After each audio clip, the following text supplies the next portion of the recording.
Really happy to be back in the district after about 4 months over in Honolulu. This is my first time over there, so it was quite a learning experience for me.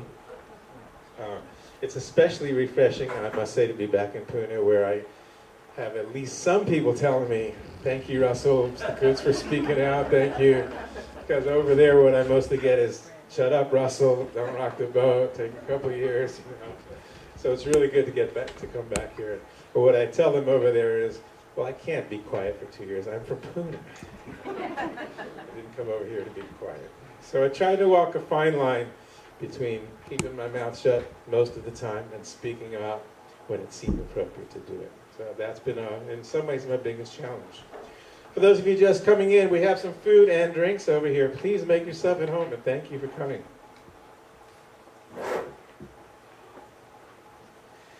So our goal here is to report back to you, my constituents, on the bills that were passed and answer any questions and talk about, also we hope to talk about legislation and future priorities, things that you guys would like to see us introduce and work towards in the future over there.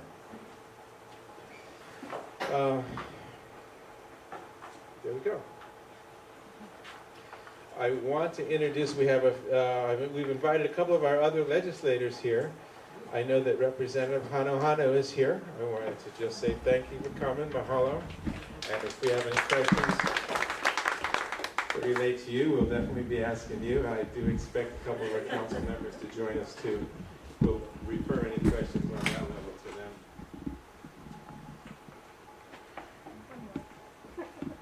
I also want to introduce some of my staff that I'm very honored to have with me here in the district. Starting with my office manager, Deva Keaau. Deva is a Hilo born and raised girl whose mom is a longtime friend of mine. I'm very honored to have her on my staff. We also have Eileen O'Hara, who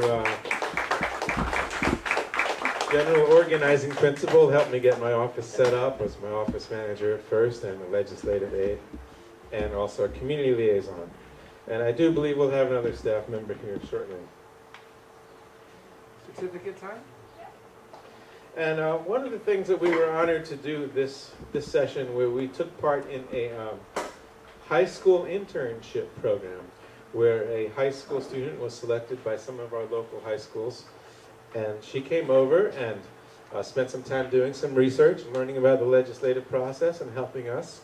And I want to present to her a little certificate we have signed by all the senators. And folks, this is Lori Doctor. Lori is a graduate,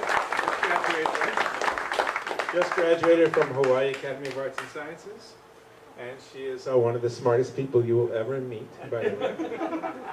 And I just wanted to say thank you to Lori for the work that she did. If you have anything to say about what you learned or how that was for you, please. Okay, so I participated in the student intern legislative program, and so this is the first year they did it for high school students, so it was kind of more like a learning experience. What we did was we learned about how the legislature works, and I learned how to track bills and kind of pick out the information in bills, and yeah, pretty fun. And it made me realize that it's not really that hard to get involved in the legislature process, because everything's on the Hawaii government website. You can look at all the bills, you can look at all the members of the legislature, and you can even get involved by writing testimony on bills you are concerned about. So what I did was I mainly focused on bills pertaining to charter schools. And this session we had a bill that would provide facilities funding for charter schools, which was very important because for the past years we've been getting by just barely with the funds we have. So what happened to that bill? I heard it was on the road to the governor. Do you know anything else? I believe that bill got included in another bill that became sort of the charter school omnibus bill. Yeah. And I believe it's sitting on the governor's desk awaiting his signature. And it does not include specific funding for charter schools this year, but what it does include, as I understand it, is a mechanism that opens the foot in the door basically for future funding of charter school facilities in the future. It just allows, it creates a mechanism under the new charter school administration to allow us to request and push for funding in the future. So one step at a time. Huh? One step at a time. Please take your time. Any other insights you'd like to share with us? Thank you for this. This is signed by all the senators, and it's a proclamation. Laurie is one, she was the only high school intern there. She was one of very few, if not the only one this year. From this district. From this district, but even others, so we didn't see a lot of them. And I want to also thank your former principal, Steve Hirakami, who I just saw come in here, who organized this project for us and suggested Laurie for it. Thank you. Eileen. Senator, I just want to point out that Laurie's portfolio of all the work that she did during her internship during the session is back here on the table if anybody wants to look through it. If any of you are educators, this program will likely roll out again next year, hopefully. And if you have qualifying high school students that would like to participate, Senator would like to sponsor. Thank you, Laurie. I notice people are still filing in. We do have some more chairs in one of the back rooms. We may need to enlist someone to bring a few more out. We weren't sure how many people would show up today. But we're very pleased to see you all.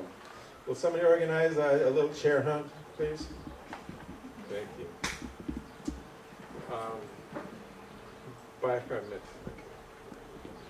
By the way, let me also welcome Council Member Zendo Kern. Thank you very much for being here. As I mentioned, any questions we may get that are the Council Kuleana, we will refer to him.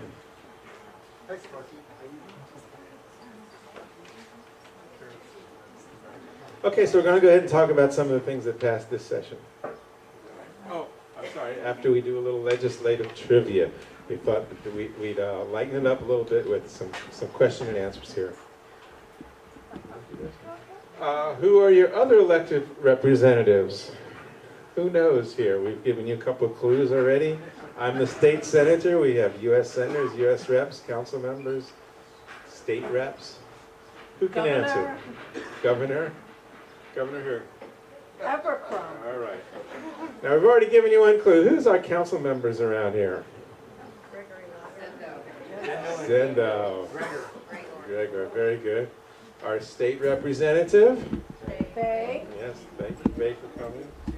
And in our neighboring district is Richard Onishi. Who knows who our U.S. senators are? Very good. I heard somebody say that, right? So if you're a Democratic Party member, that doesn't count. And how about the U.S. representatives?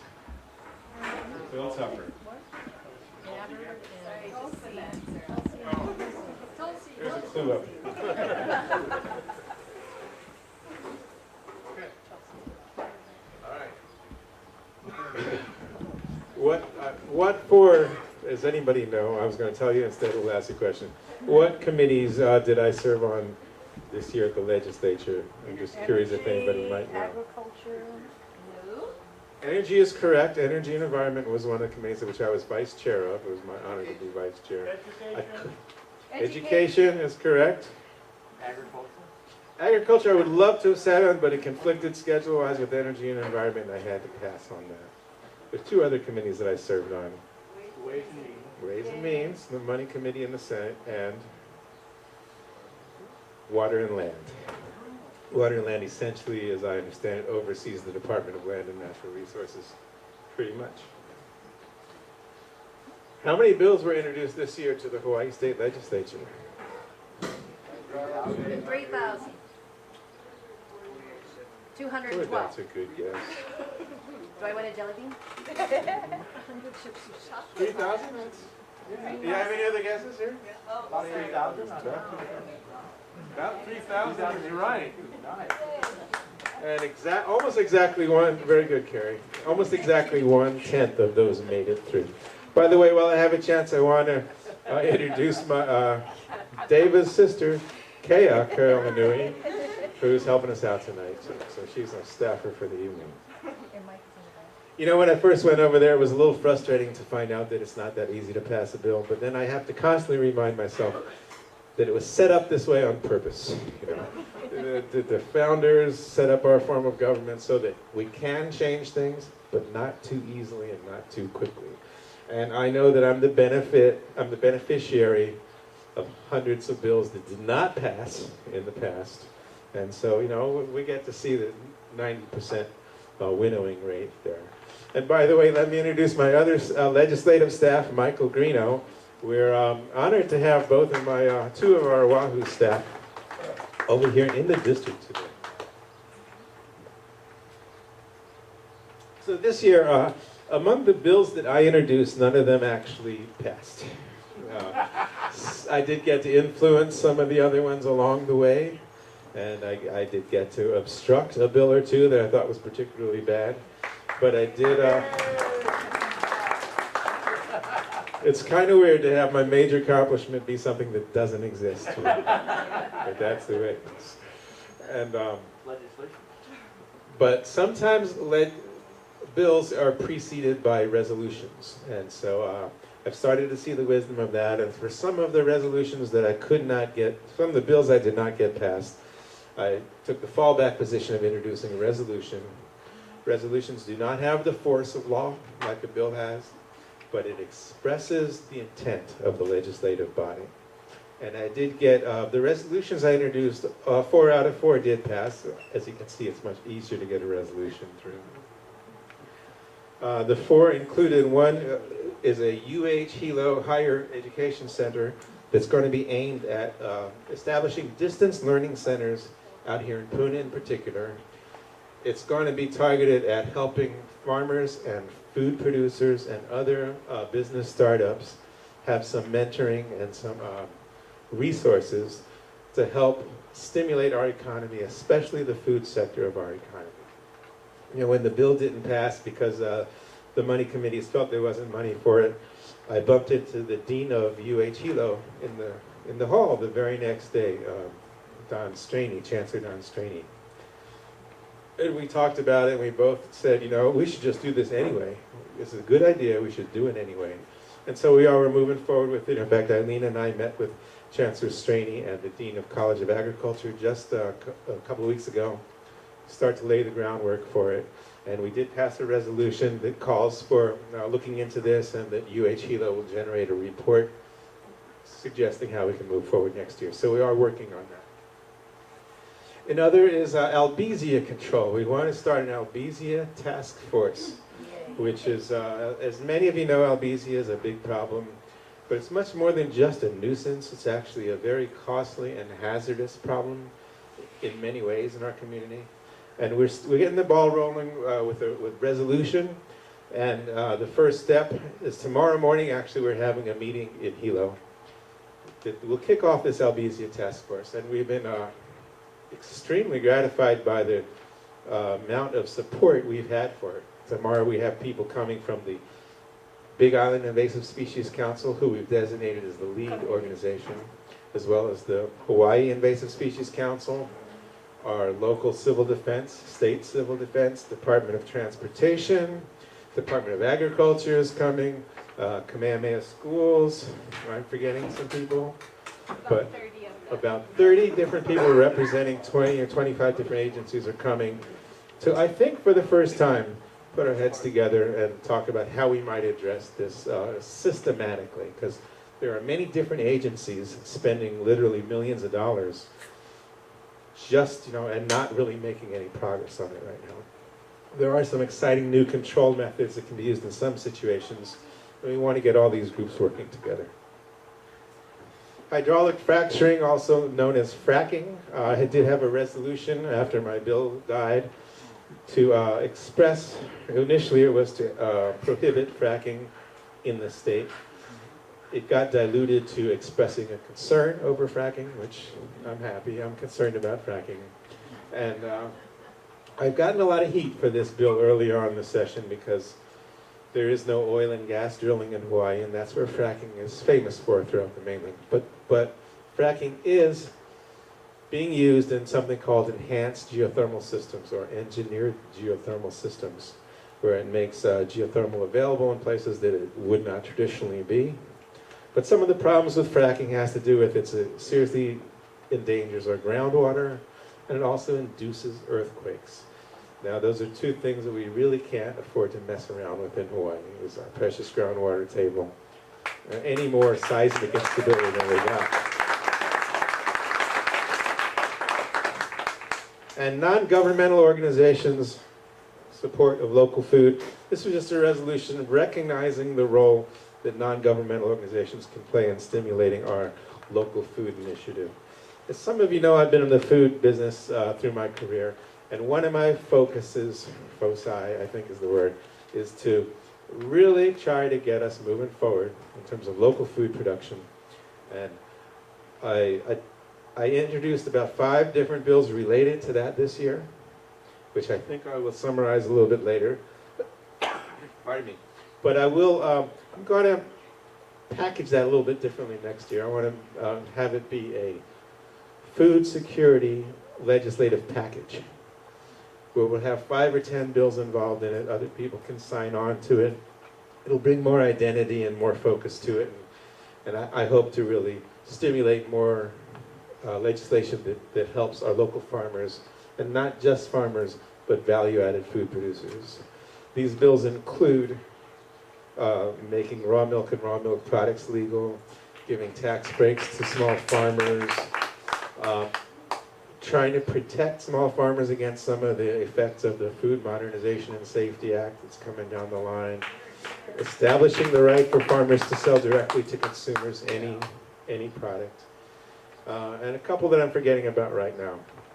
But we'll add to that, and that's where some of the feedback that I hope to get from you guys of what we might want to include in that. You know, the legislative session is 4 months of the year. The other 8 months are called the interim. And now that I'm past my first one, what that interim is for us to develop what we're going to work on next year. Build support for it, come up with the ideas, and flesh them out. For those of you who just came in, we do have some food and some beverages over here. Please make yourself at home. We're really glad to see everybody here tonight. And if you have any questions, we got some 3x5 cards. To review a few issues that I was involved in and or that affect our community greatly, I just wanted to summarize a few of the things. One of them was the medical marijuana program, which we made some changes to. These were changes that were requested by a lot of the patients in the medical marijuana community. It was sort of a package of changes that some people might view as some good and some bad, but the net result is really advancing the program. You know, we also looked at legalization and decriminalization of marijuana this year. They didn't go through. The decriminalization one didn't go through, I think personally, just for non-logical reasons. Somebody was having a bad day on the wrong day and killed the bill because it feels good apparently to do that sometimes. But that's still going to come back next year. But we did make some significant changes to the medical marijuana law. And another big island, Senator Josh Green, is the chair of the Health Committee in the Senate. And he sort of crafted these. The changes move the program from the Narcotics Division to the Health Department, which is the #1 thing that's been asked for. It also increases the amount of medical marijuana you're allowed to have on hand. It increases the amount of plants that you can grow.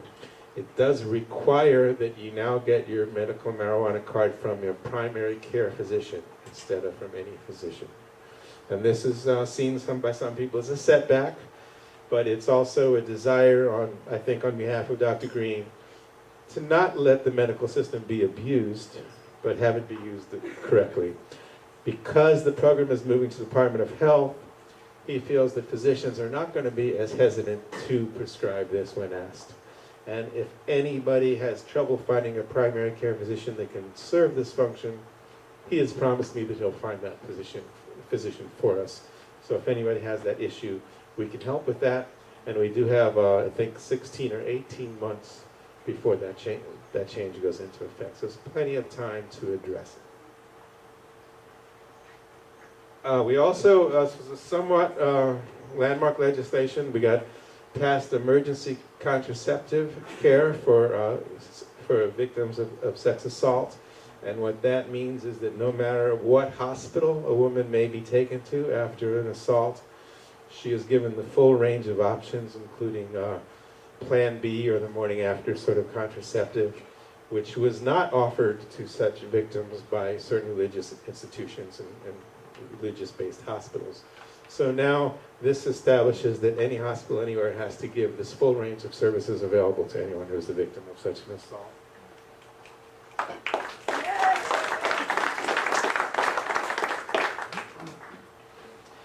Public-private partnerships were a big issue this year, and I want to take a few minutes to talk about it. The most famous of them was the PLDC, Public Land Development Corporation, which, it's funny, someone just landed me a video called Evan Almighty with Steve Carell.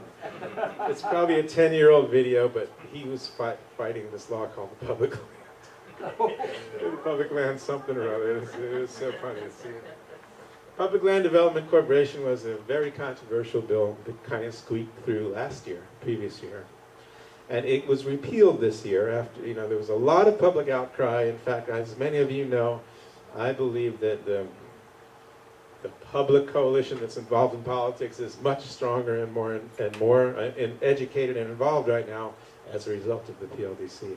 It actually did us a little bit of a favor by unifying and organizing some of the citizen involvement.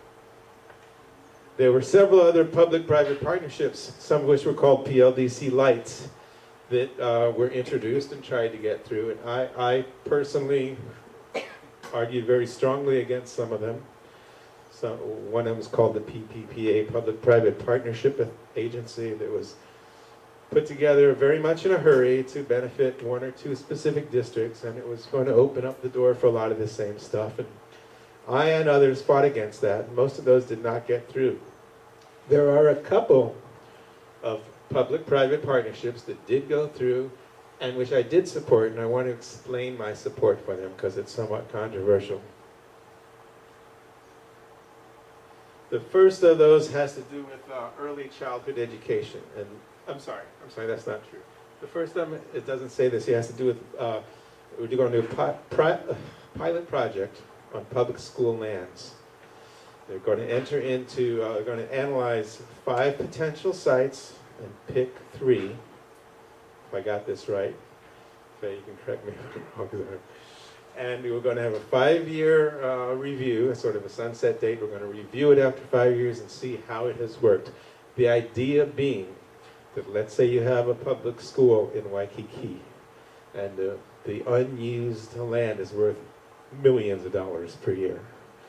If we can find a suitable private corporation that can come in and be a partner that brings benefits to the public school, we're going to experiment with that. The reason I support it is because it's very limited. It's not open-ended. We're going to come back and review it, and it benefits one of our most urgent needs, which is money for our public schools. So I was willing to support that because it was carefully crafted, aimed at an important need, very limited in scope, and I'm willing to experiment with things like that going forward. While this isn't exactly a public-private well, maybe it is in some sense. The early childhood education bill, which was part of the governor's proposal, I also supported, although it does include some public-private partnership aspects, and that has to do with generating a system of preschools throughout the state that will include almost all kids who want to be part of it, and they're going to use private facilities. The concern has been that it sounds a lot like a voucher program, or it's going to take away money from Department of Education. But it also is very carefully crafted, and it's not taking any funds from the Department of Education. It's not taking any funds from the teachers. And it uses private existing facilities because we could not do this with public facilities. We simply don't have public preschools throughout the state that would allow us to do this program anytime in the next few years. So this is a program that will utilize private facilities, using public money separate from the Department of Education. any agency that participates has to have, there cannot be any religious education attached to it. It doesn't violate the separation of church and state. And it cannot turn into a voucher program. It also, all that we've done this year is authorize a ballot initiative that we will see next year on the ballot that allows you, the voter, to decide, do we want to go down this road or not. So the voters have to authorize this because it's an amendment to the Constitution to allow it to happen. I feel comfortable having, inviting direct democracy on such an important issue, and I feel comfortable experimenting with different methods that might greatly improve our education system. And those are the reasons I supported those two initiatives. There was a couple of exciting things happen in the energy world.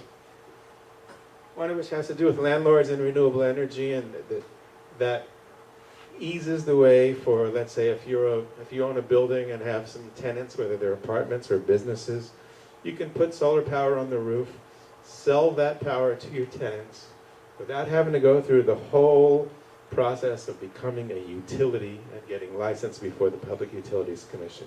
So it opens up a whole category of solar power that was blocked by administrative rules before. And I think the most exciting thing that happened in the energy world for us was called the Green Infrastructure Bill. And that's a bill which is really not just the first in the country, but I think the first in the world, where we've brought together some different resources where there are some funds that provide very low interest loans for energy development, and combined with something called on-bill financing, so that if you are, let's say, a renter or a low-income household that could never afford to put PV on your roof or even solar hot water on your roof, you still can do this. It can be paid for through your electric bill with it without ever there being any increase in your electric bill. And even if you're a renter and you move out in a year, the next renter can come in and just simply take right up with that. So one of the problems with the way solar energy has developed in Hawaii is that it has benefited the most affluent people and left our lower income households disproportionately paying higher and higher electric bills. This is a mechanism to address that, to allow photovoltaics. I'm a big solar power advocate. This opens this up for low income, people who are renters, people who don't have sunlight on their roof. And this is a really exciting thing. It was very innovative, and it was very daring, I might say, too. It's the first in the world. The rest of the country is watching us very closely on this, and very excited about it.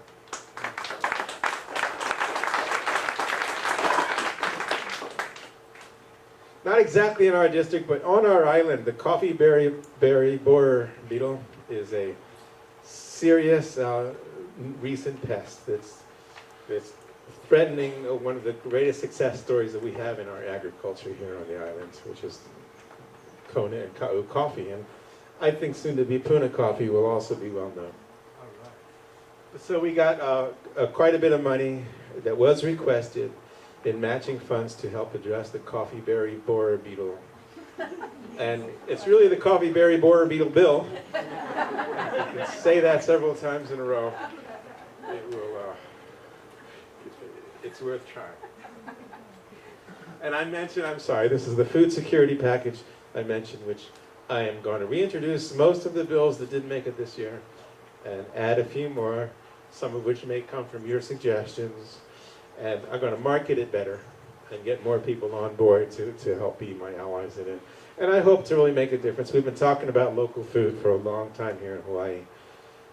And it's a more important an issue for us here than perhaps anyone else, because when food is not local here, it's really not local. You know, it comes at least 2,000 miles at great expense, at great carbon footprint, and it puts our jobs elsewhere. And we need to support our agriculture. We need to create jobs in our communities, and we need to have food security, as well as the health benefits that come from eating more local, fresher, healthier food.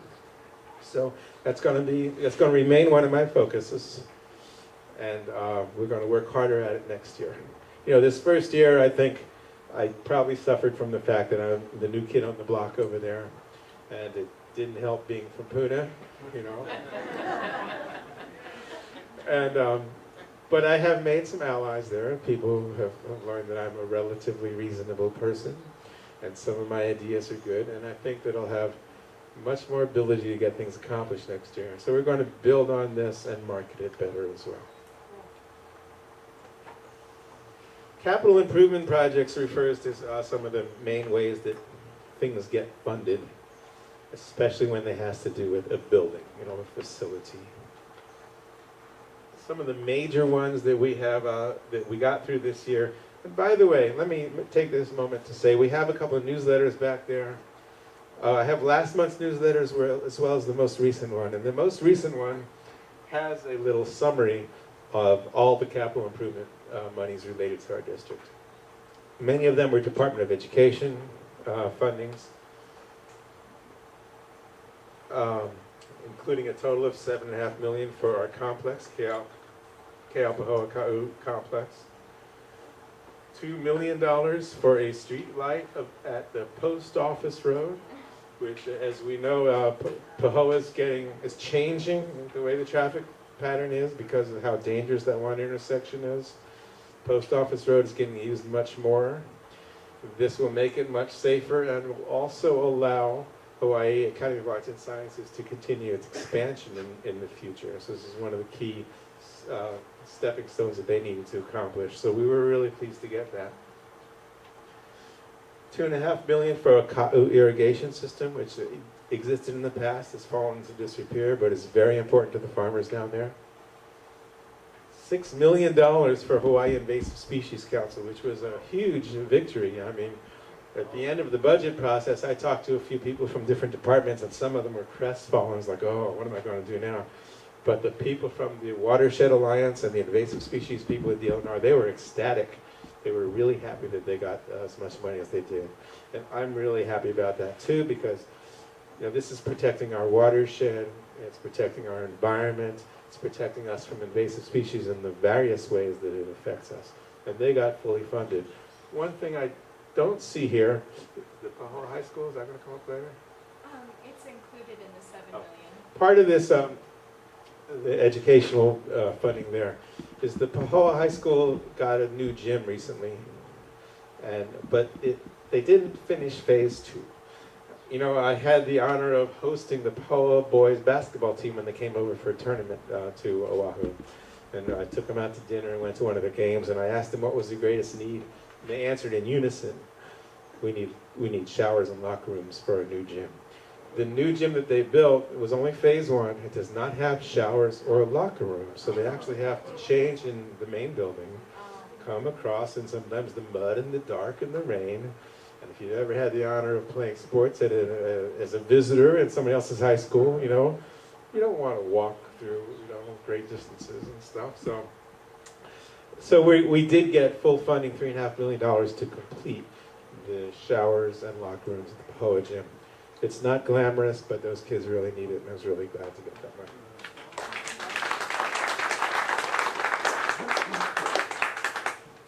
And we're back to the trivia program here. So, trivia part of our program. According to this bill, who now needs to be wearing a seatbelt when you drive in a car? Everybody. It's almost correct. Everybody who's over 16? Everyone who's in a car, unless you're riding in the back of a pickup truck, then it's okay. But the backseat passengers all need to. What about dogs? Dogs definitely need to be wearing their seatbelts. How long does the governor now have to veto a bill?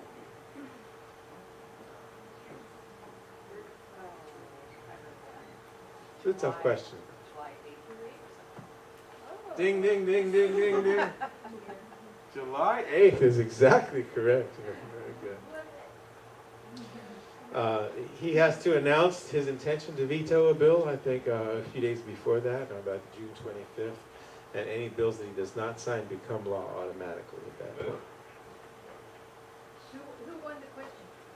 Robin, up here, Robin. You get a chocolate. Ooh, chocolate bar. Now we're going to see a little more. More effort here. Huh? Now we're talking. Priorities for next year. The food security package I've mentioned several times. Geothermal. Unfortunately, geothermal is in my district and I cannot ignore it. There were several bills that came along relating to geothermal this year. There was one bill which I supported along with every other person I know, including the mayor, the Hawaii County Council, the Maui Planning Department, the Office of Hawaiian Affairs, Puna groups such as Puna Pono. That bill was killed in my Water and Land Committee through a procedural mechanism, even though it had the support of the majority of the committee. A competing bill, HB 106, which I want to thank my cohort, Representative Hano submitted this, and it went very far, went all the way through the House, and it got killed in the Water and Land Committee also. So that was the one I was talking about that had the support that got killed. Then later on, a similar bill got introduced through a technique that's commonly called gut and replace at the very last minute. And it was a bill that was really written to benefit one particular geothermal developer and to take away, the main problem that we're trying to address with these geothermal permitting bills is restoring county oversight. So there was an Act 97 a couple years ago that removed county oversight, removed contested case hearings, and dissolved the geothermal subzones. So all these bills were aimed at trying to restore some of those rights. And everybody concerned wanted the county oversight back in it. We also wanted to restore our rights to contested case hearings and the right to a fair process. And so I fought pretty hard to try to get that included in the bill. In the end, a very flawed bill got through, and I'm happy to say it was killed in conference committee. And I want to thank, once again, my Representative Hano and the 8 or so other people on the House side of the conference committee, to whom I appealed to please understand that this was a dirty trick, and this should not be allowed to live, and we can wait till next year to do it right. And they did. And I hope that it sends a signal that you can't do a geothermal permitting bill while excluding the Puna district, because we're the only people that really know about it here. And you have to include us, and you have to protect our rights along the way. And I hope that this whole process will result in next year everybody working together to get these things that we wanted. Video conferencing, this is an interesting thing that would benefit all of us. We have video conferencing, as you know, in the county council. We wanted to establish that for the state legislature, and we still hope to do it. I introduced a bill, or co-introduced a bill. It did not succeed this year, but I have been told that what's needed for that to go forward is more participation in the pilot program that's currently on. Right now, you can participate from your home personal computer, and Eileen helped demonstrate how well this works during the experiment this year with Steve Hirakami, by the way. And the Education Committee, the Higher Education Committee, and the Technology Committee in the Senate all have video conferencing capabilities. They basically outfitted one of the rooms there. But very few people phoned in this year. I think it's because those weren't really hot button committees, and they certainly weren't particularly hot button committees for the Outer Islands, except if people would have known about it and more people would have participated with education. What I'm asking you folks to do is to use that mechanism next year. Try to stay abreast of some of the bills that are coming through the Higher Education and Tech Committee. We will help you by putting it in our newsletters and highlighting these things. If they see enough participation, then they'll say, okay, this is worth doing, this is worth spending some money on, and they'll expand it to, I believe, all the committees in both the House and the Senate. They need to see your participation. And in fact, most of the participation we had came from Puna. I think we stimulated a little bit of it in our office, but it turns out we need much more for them to feel like it's worth the money. GMO labeling, genetically modified organisms, is a big issue. Most of you know about it. I want to commend the county council for the work that they're doing on it these days. We couldn't get a bill through. This year was very interesting because a GMO labeling bill got much farther than it ever had in the past because of a change in leadership in the House. In the past, Monsanto basically owned the consumer protection chair and the agriculture chair in both the House and the Senate. Because of a change in leadership, a good GMO labeling bill got through the House for the first time this year. Unfortunately, Monsanto still greatly influences the two key committee chairs in the Senate, and I can only hope that they will feel enough heat next year to realize that siding with Monsanto is no longer the right thing to do. So we will, be working on that again next year. One of the bills I introduced was not particularly a labeling bill, but a bill that says you can't bring new genetically modified species into the state without a regulatory process. And it's aimed at protecting our agricultural and environmental community. I didn't say that right. Protecting our agriculture and environment from new GMO species. So I believe we can show a compelling interest for doing that.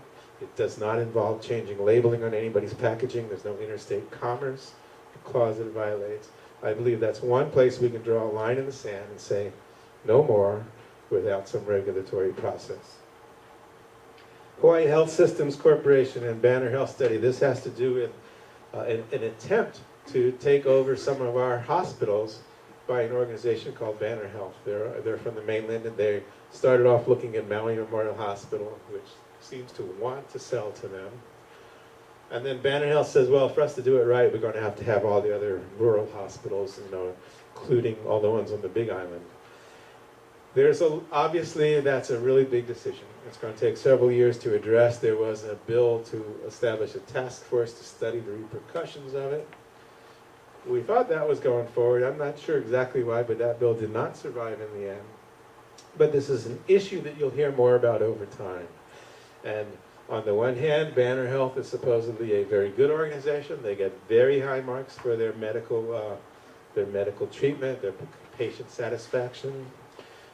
On the other hand, we have the benefit of our hospitals being owned by the public, and they are obliged to serve us, even in small rural places like Keaau or Kohala, where Banner Health would probably not want to operate a hospital. And I think in the paper today there was a headline about the hospitals losing money.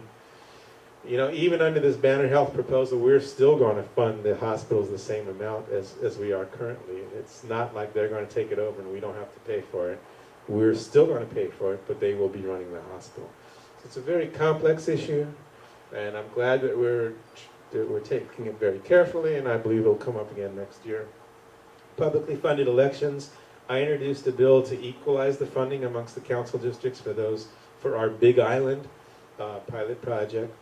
That did not go forward. There was a bigger and perhaps much more important bill to expand publicly funded elections to all the state house races as well. That bill also did not go forward this year, but it's not dead. All the bills that did not go forward this year are automatically still alive at the beginning of next year's session, as well as, of course, the opportunity to introduce new ones. Support for charter schools, as we mentioned, we have more charter schools in my district than any other state senate district by far. We have 5 in our district. They are each, I'm happy to say, innovative and dynamic charter schools. I've had the honor of visiting them each, and I'm very impressed with what they're doing. I personally really believe in the charter school mission because I think that education is not a one-size-fits-all thing, and not every student succeeds in the public schools, and they need some alternatives. And charter schools are charting a course, charting new courses for how we might do education. That these ideas can then, of course, be incorporated into our public schools. But I think charter schools serve a very crucial function, and they face an uphill battle in that they don't get any money for their buildings. They get money per pupil, but they have to build the buildings on basically a shoestring and a prayer. And So it's a challenge for them, and we're trying to make that one of our priorities. Historic and environmental preservation. There was one other controversial bill called Phased Archaeological Review, SB 1171. I voted against this, but it did pass. I want to touch on it just for a minute because I think it's a good example of the kind of dilemma that you sometimes face as a legislator. That being, phased archaeological review, meaning that if you have a large project, you don't have to do the archaeological reviews for the entire thing before you get started. They can get started on Railway Station 1, and get to Railway Station 2 later, and get to Railway Station 3. There's some arguments in favor of it. You know, it doesn't really exempt anybody from the need to do it. And I was also, I don't know if this is true or not, but I was told by Department of Transportation folks that the widening of the Keaau Highway, which we all desire, would be greatly held up if they don't get this law. And that was a very influential statement to me. I don't know if it's true or not, but on the other side is the great need to protect our precious archaeological sites.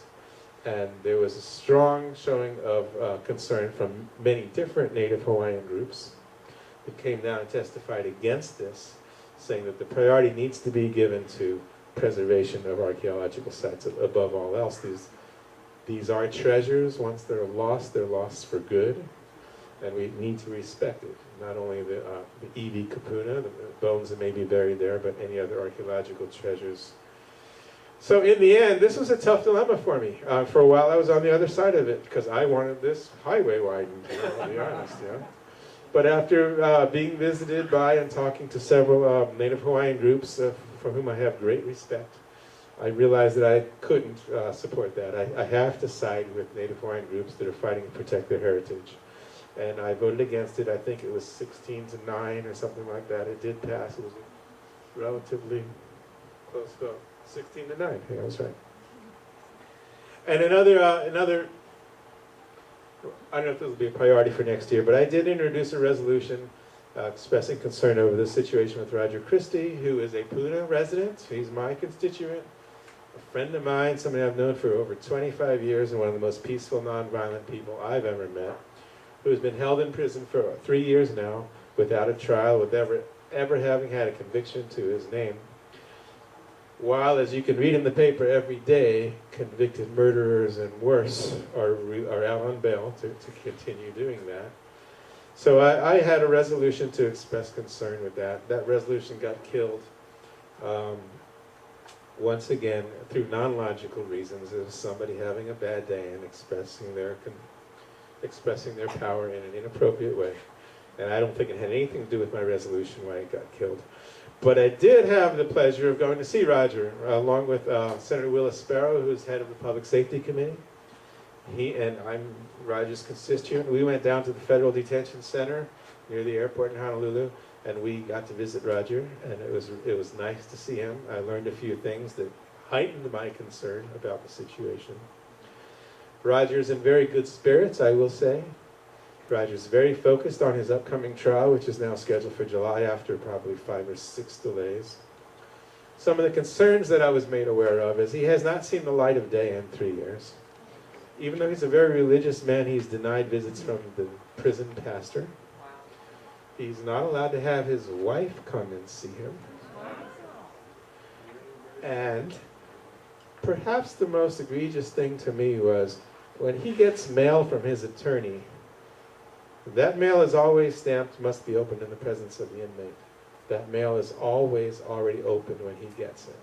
And I don't see how anyone can point to this upcoming trial as being a fair trial when the opposition knows every step that's supposed to be attorney-client privilege. My point is not the facts of Roger's case, which are compelling in and of themselves. My point is the way he's been treated as an pre-trial detainee. I think he's been subjected to cruel and unusual punishment in terms of the isolation he's being subjected to, which is unreasonable. And I also think he's been subjected to violations of his civil rights in terms of the right to a speedy trial, the right to fair treatment, and the right to attorney-client privilege. Where is he? Wow. Excuse me? Where is he? He's in the Federal Detention Center outside the Honolulu airport. He's in Honolulu. Can I say one thing? Sure. We're going to have questions later. All right, Department of Transportation. Ruderman actions here. Okay. One of my fellow senators said to me in the first week or two that I was there, he said, "Russell, what's the most important power you have here?"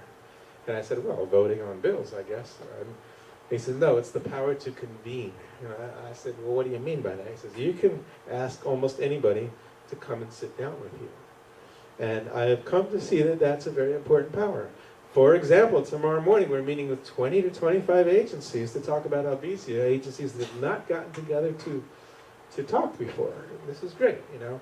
We saw this firsthand in about the second week of the session, where we had a concern about the roundabout, and we called somebody up in the governor's office, and 15 minutes later, the head of the Department of Transportation, the assistant head of the Department of Transportation, and the guy in charge of our roundabout were sitting in my office waiting for me. 15 minutes later, I mean, it blew my mind, to be honest, you know. So I realized that this is another power that we have, and I'm learning to use it to bring people together to talk about things, to try to get things done.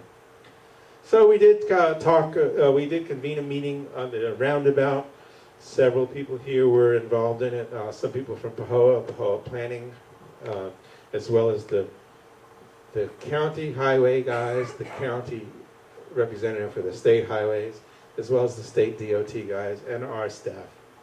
And we talked about the design that they have. To back up for a minute, they're planning a roundabout where the bypass, or the Pahoa bypass branches off, right across from Pahoa Marketplace there. They're planning a roundabout there for strange and possibly non-logical reasons, once again. And we saw what we felt were some problems with the way it was, and we asked them to please, please, please consider our input. And they did. They did. They considered our input, and they did some revisions to the roundabout. I believe we have a diagram out there of their current, the current design for the roundabout. We think they made it a little bit better. Kay is holding that up right now. You can take a look at it. We don't have it big enough to project, but they did make it a little bit safer and a little bit more logical as a result of our input. We're still working on that, perhaps on one or two things. And the biggest tool I found that we have in that process was we're going to name it the Alvin Takashita Roundabout. He's the engineer that doesn't like roundabouts, but is giving us one. And so I told him, we're going to name this after you, you know, Alvin, and so, you know, we can make it good or you make it bad, it's your decision, but you're going to be famous.